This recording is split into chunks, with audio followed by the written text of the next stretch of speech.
Non vogliono essere inquadrati o registrati i titolari del supermercato Conad di via Roma Cervignano, anche perché al nostro arrivo li troviamo pronti a lasciare il negozio proprio per andare a formalizzare la denuncia. La paura è ancora tanta e lo shock non è del tutto passato, anche se nessuno, fortunatamente, si è fatto male.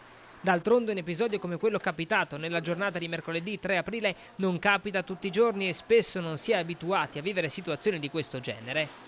Nonostante la poca voglia di essere inquadrati, si sono comunque resi disponibili nel fornirci una dichiarazione dettagliata di quanto accaduto.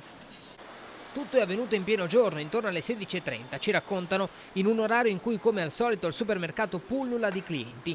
Un uomo tra i 30 e i 40 anni di nazionalità italiana è entrato tranquillamente nel locale, facendo il giro dall'ingresso come un normale cliente che deve fare la spesa, solo che lui la spesa non l'ha mai fatta. Ha fatto il giro delle corsie e poi, senza nessun articolo, si è messo in coda alla cassa come se dovesse pagare. Arrivato il suo turno, ha estratto dalla giacca un cacciavite e ha intimato alla cassiera di aprire la cassa per rubare l'incasso del giorno. La donna si è prontamente allontanata per non essere colpita e ha gridato il nome del titolare per avvertirlo di quello che stava accadendo, tra l'incredulità generale degli altri clienti, visibilmente spaventati.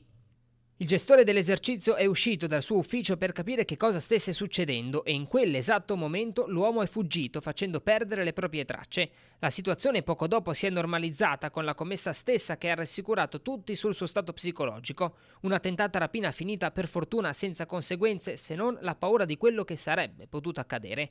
Il tutto è durato all'incirca tra i 3 e i 4 minuti. L'uomo sembrava tranquillo e non sembrava ubriaco sotto effetto di sostanze stupefacenti.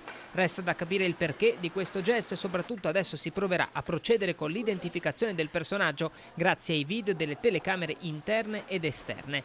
Nessuno infatti lo ha riconosciuto come cliente abituale del supermercato o come residente della zona. Come già raccontato, adesso poi si procederà con la formalizzazione della denuncia in attesa di eventuali sviluppi.